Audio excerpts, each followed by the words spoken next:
its commissions together. Thank you, Mr. Ali. Thank you, Madam Chair. It's been an excellent, excellent hearing. I yield back. I thank the gentleman. Representative Fletcher.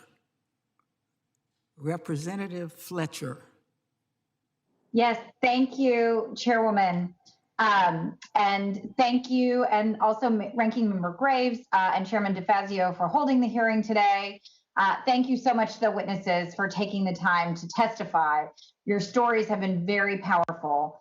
I also want to thank my colleagues for their thoughtful questions and their ongoing support of the important work we are doing here today, especially Mr. Johnson from Georgia, who reminded us all why this program exists and why it matters. As we have heard, the DOT's Disadvantaged Business Enterprise Program is an important program created to ensure that minority and women-owned businesses have a fair chance to compete for federal DOT funds, a program with historical roots that, as we've heard from our witnesses, is very much needed today. For more than 40 years, the program has opened access to small businesses across the country who would otherwise not be able to compete for many of these projects. And we've seen the results in my hometown, for example. Thanks to this program, more than 30% of both George Bush Intercontinental Airport and William P. Hobby Airport contracting and concessions goes to ACDBEs. But as we've heard today, the committee has an important role in ensuring that the marketplace for DOT-assisted contracts is free from artificial and discriminatory barriers for women and minority-owned businesses who wish to compete on a level playing field. So I want to use my time here today to follow up on a few questions that some of my colleagues have already asked. And I actually want to start with Ms. Williams. In your opening statement, I think the end of your opening statement was interrupted. And so I would like to give you the opportunity to just repeat the concluding sentence, the thing that you wanted to say in conclusion of your opening remarks. Well, thank you so much. I'll repeat that. So in conclusion, I wanted to say that the program is not a handout, it's a leg up. It forces big companies and public transit agencies or public transportation authorities to do business with minority companies. Without the DBE program, we would probably be out of business at the end of the life cycle of our contracts that are in the pipeline. And my last statement there was that we need to be protected like we protected the bald eagle. Well, thank you so much, Ms. Williams. I did want to hear your full statement, and I want to follow up with you on a particular question, kind of following up on what Chairman DeFazio was asking his questions to Dr. Wainwright about public versus private projects.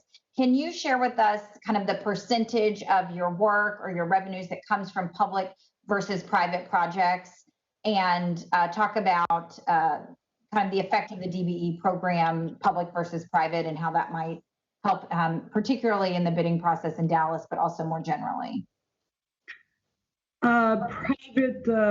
Private work is no. We've probably done a few private projects in the past. They tend not to come frequent enough to sustain us. And they also come with other issues that we don't face when we do public work, like getting paid. That's important.